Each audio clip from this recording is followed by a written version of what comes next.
Mes chers frères et sœurs, en ce 17e dimanche ordinaire de l'année B,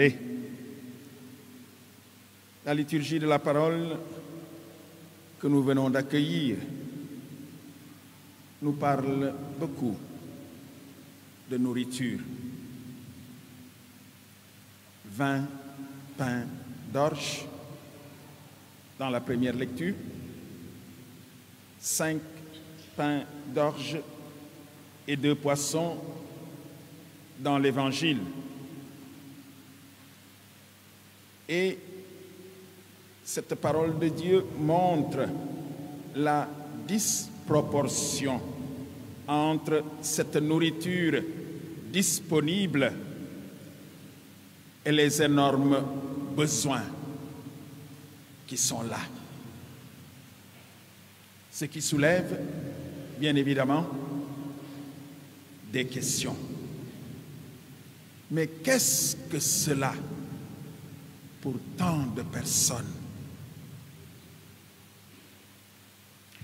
Devant les situations difficiles et complexes que connaît notre monde, nous nous sentons parfois désemparés et impuissants. Que pouvons-nous faire? Et c'est là, mes frères et sœurs, qu'il nous faut revenir à l'Évangile et regarder ce que fait Jésus. Le récit des pains que nous venons d'entendre dans l'Évangile de Saint Jean est raconté 6 fois dans les évangiles. Pratiquement chaque évangéliste en raconte un récit de multiplication des pains. Mais celui de Saint Jean, pendant 5 dimanches consécutifs, nous allons l'entendre. Et la liturgie interrompt la lecture continue de l'évangile de Saint Marc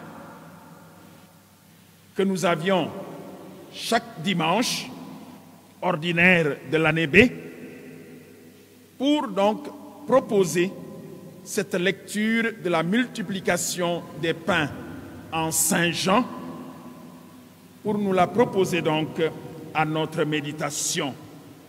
Nous, peuple de Dieu, qui se constitue comme tel grâce au don du pain de vie. Et imaginez, regardez le contexte. Saint Jean nous dit, la Pâque était proche. C'est très important. Et vous verrez que Saint Jean ne va pas raconter, comme les autres évangélistes, l'institution de l'Eucharistie. Ce récit de la multiplication des pains remplace cela en Saint Jean. Jean parlera du lavement des pieds, une autre façon de vivre l'Eucharistie que nous célébrons. Donc le contexte est très important. En effet, mes frères et sœurs, ne chantons-nous pas souvent qu'il y a un seul pain et nous sommes tous un seul corps, car nous avons tous part à un seul pain. La rencontre entre la multitude et le Christ est accomplie. Mais il faudra du temps. Il faudra du temps pour que la relation se transforme en amour pur et gratuit de la part de la foule qui, au début, le suit parce qu'elle a vu des signes qu'il accomplit sur les malades. Pourquoi suivons-nous Jésus?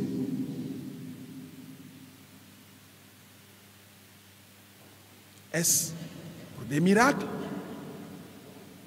Ou est-ce que vraiment nous sommes convaincus qu'il est le pain de vie que Dieu nous donne? Le regard de Jésus, en revanche, est différent de celui de la foule. Il est comme celui d'une mère qui, avant même que ses enfants n'expriment un besoin, le reconnaît déjà et anticipe sa réalisation. Il a l'intention, Jésus, de parler avec les disciples, mais en même temps, il est capable de regarder autre chose en tournant son regard vers toute la réalité qui, je disais le contexte, puisque Pâques est proche, cette réalité-là attend d'être libérée de l'esclavage de la contingence.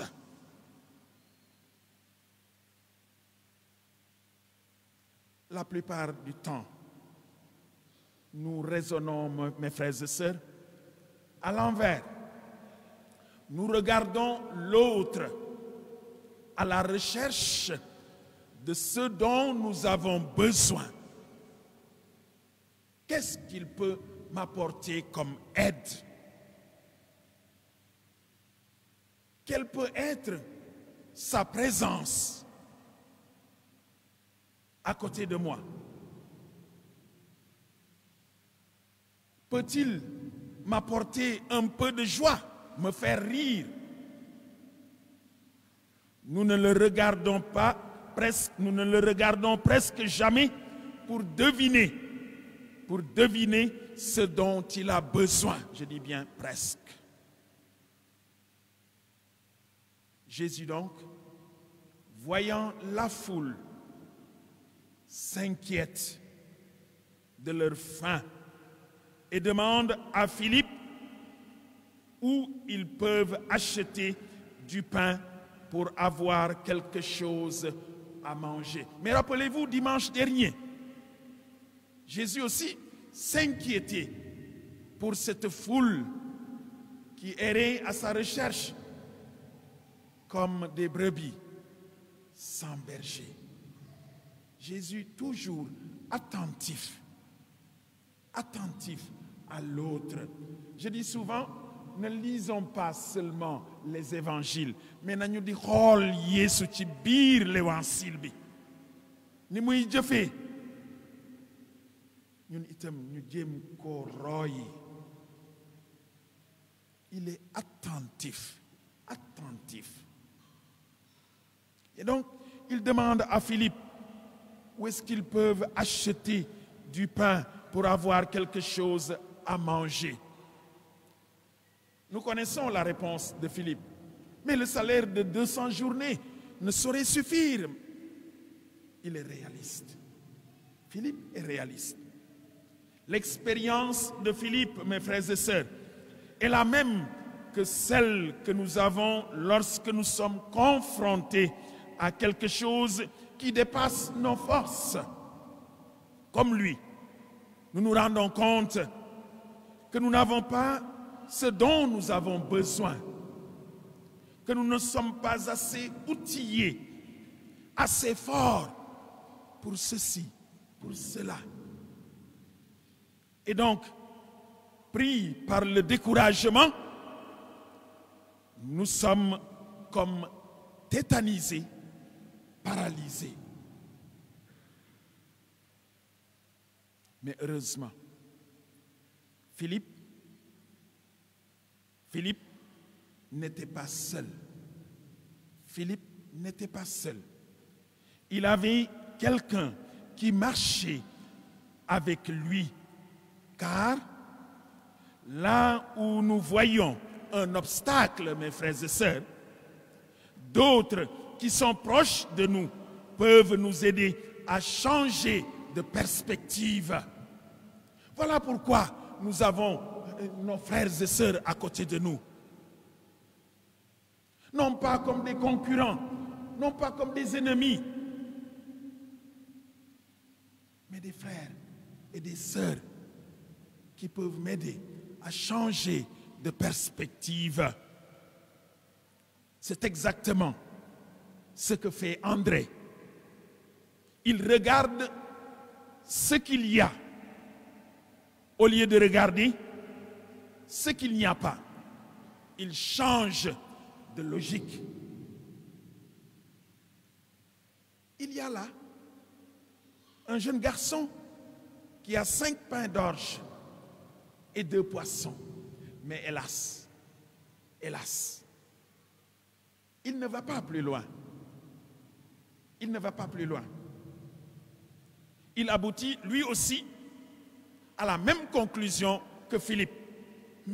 Mais qu'est-ce que cela pour tant de monde? Ce qui est disponible est trop peu pour un si grand nombre. Combien de fois, mes frères et sœurs, dans tout ce que nous faisons, nous sommes assaillis par le tourment que tout est inutile, parce que nous sentons la disproportion entre ce qu'il y a à faire et ce que nous pouvons faire. Combien de fois entendons-nous: oui, mais qu'est-ce que je peux faire?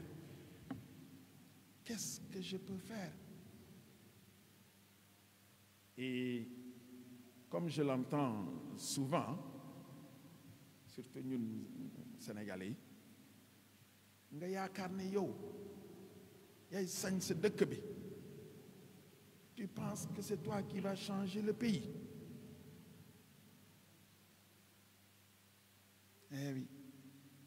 Et on sombre dans le découragement et le rien à faire. Rien à faire.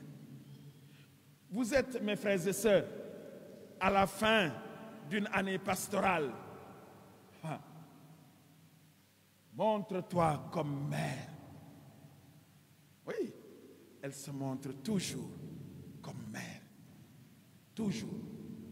À la fin d'une année pastorale pour laquelle vous rendez grâce au Seigneur. Et c'est juste et beau et bien. Mais, quelque part, en toute lucidité, nous nous demandons peut-être, comme équipe pastorale, comme conseil pastoral paroissial, comme entité de la paroisse, comme entité de la paroisse,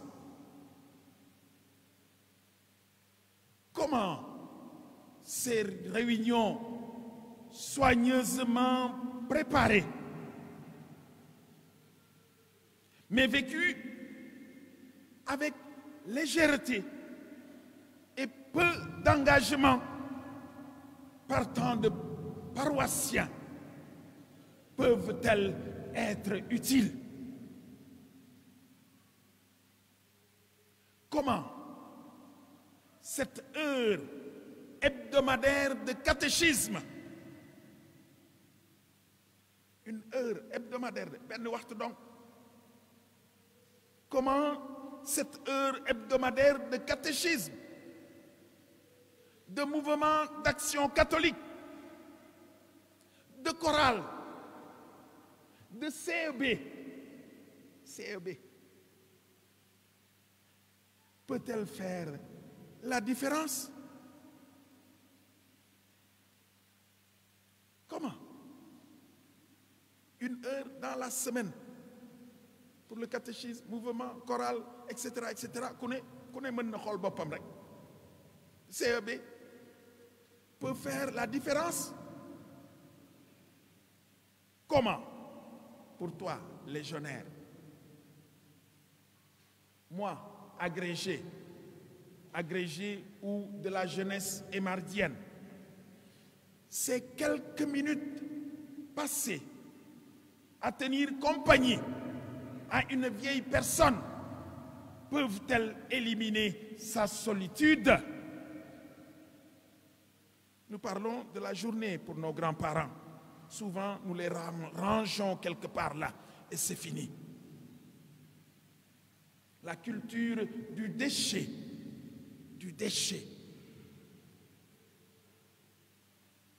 Ce mot de réconfort, balbutié timidement, comment peut-il soulager la douleur de ceux qui luttent contre la maladie?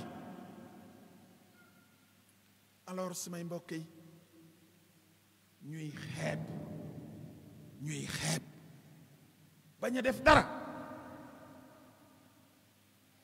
ñuy xeeb parce que dañoo foog ne benn waxtu boobu pour catéchisme mënut a sañse dara, pour dem CEB mënut a sañse dara, pour dim ay minutes nga dem nuyu ji ki koo xam ne kii mu ngi moom kese ndeysaan kenn du ko seeti bu dul waajuram yi i doomam yi waaye ñuy xeeb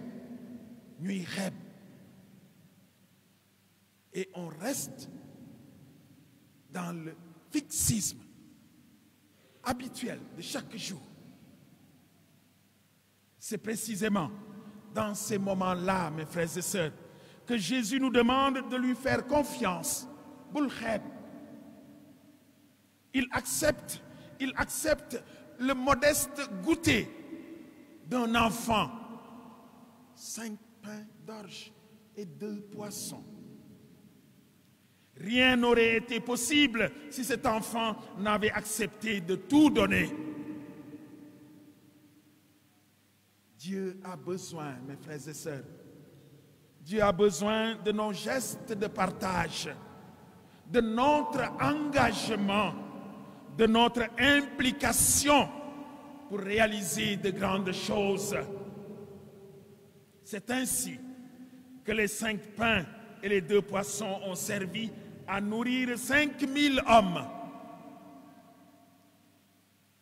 Une précision, le pain d'orge, c'était le pain du pauvre. Et Dieu se sert, de cela, de ce qui est pauvre, minime, que peut-être nous koy xeeb pour def loo xam ne lii mu doon jaloore suñu biir dund. Ce n'est pas nous, mes frères et sœurs, ce n'est pas nous qui devons faire des miracles, non. Il ne nous demande pas cela, mais il nous demande de ne pas empêcher Dieu de faire des miracles. Le peu que nous avons, en effet, si nous le tenons fermement dans nos mains, de peur qu'il ne suffise pas, devient un véritable obstacle qui empêche sa grâce d'agir. Et cela finit par pourrir entre nos mains. Si au contraire, nous le remettons au Seigneur, il devient un canal de grâce et le miracle se produit. Il suffit de peu, du peu que nous avons, un peu d'amour, un peu de disponibilité et peut-être parfois un peu de bien matériel pour vaincre nos manques manque de ceci, manque de ceci, manque de ceci. Toutes ces faims du corps et surtout du cœur. Ce peu, nous le remettons entre les mains du Seigneur. C'est avec cela qu'il peut réaliser de grandes choses.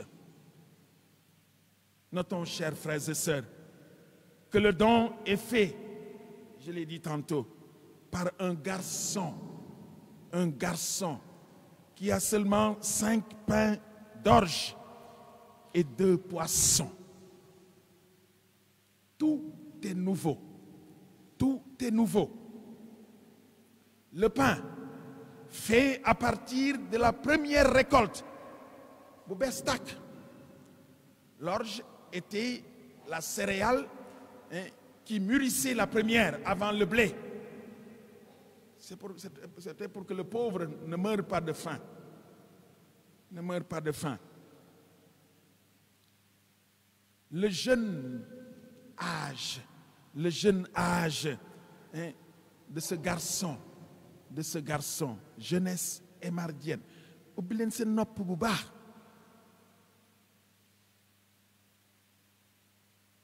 Le jeune âge de ce garçon, la générosité du geste. La générosité du geste. Jeunesse émardienne, oui, parce que le Père Aymar a parlé, oui, c'est lui qui nous a insufflé cette spiritualité de l'Eucharistie. L'Eucharistie, c'est alors générosité, don de soi, don total de sa personne, pour la communauté, pour l'Église. On ne garde pas. Ce jeune-là, il a tout donné. Nous ne pouvons pas nous nourrir de l'Eucharistie comme communauté ecclésiale et rester fermés aux fins de notre monde. Fin de ceci, fin de cela, etc. Et c'est bien le forum que vous avez fait sur l'entrepreneuriat. Parce que l'Eucharistie doit nous engager aussi à transformer notre société, à aider les autres à voir qu'ils sont assis sur une mine. Et on attend que ça tombe du ciel. Non. Nous devons faire travailler cela. Et déjà les signes de l'Eucharistie nous font comprendre que nous devons travailler. L'Eucharistie est tirée du fruit de la terre et du labeur de notre sueur. C'est important. C'est important. Saint Jean veut nous faire comprendre à travers ce jeûne, ce pain, sa générosité, que les temps nouveaux ont commencé, dans lesquels, si 5 pains et 2 poissons ne suffisent pas pour une grande foule, en réalité, ils sont beaucoup pour une seule personne.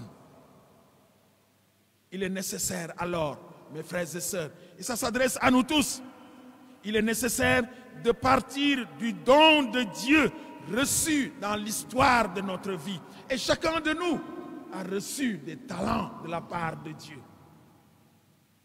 Oui, un don. Chacun de nous. Non. Ubbil say bët xoolal sa dund di nga gis naan yàlla may na la dara dénk na la dara. Et savoir alors partager avec simplicité et gratuité. Alors le Seigneur pensera à multiplier ce qui a été partagé. Une autre dimension humaine émergente de la parole de Dieu de ce jour est celle de l'attente confiante de la sollicitude de Dieu. Elle se montrera toujours mère.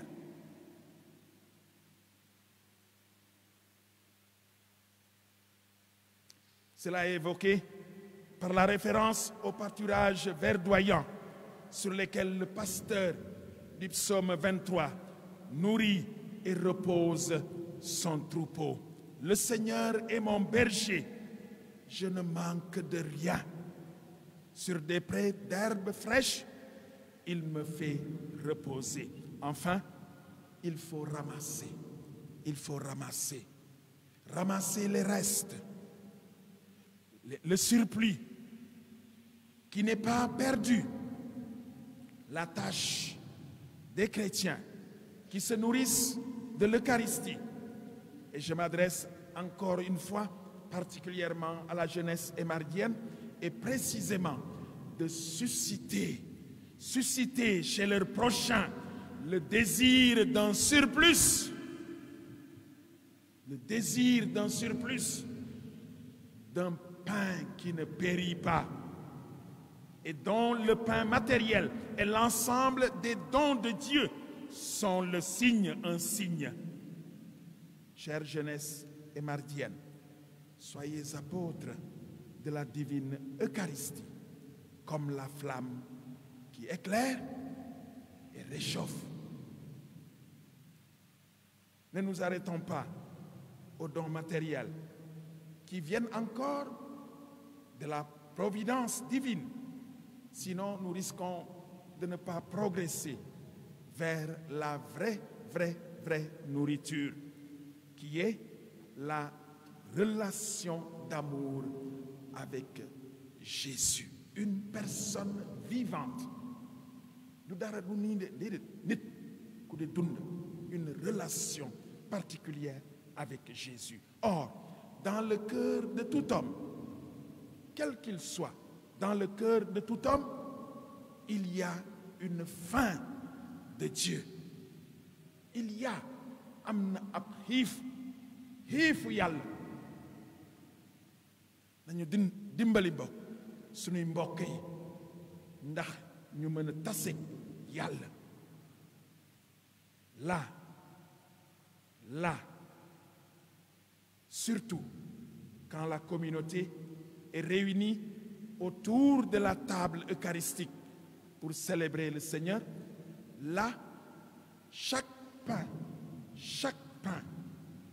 maanaam suñu dund ak lépp lu mu ëmb, mu di baneex, mu di jafe-jafe, mu di ay li ngay yaakaar, etc., fruit de la terre et du travail de l'homme, chaque désir se transforme en pain, mais pain de vie. Qu'il en soit ainsi pour nous tous.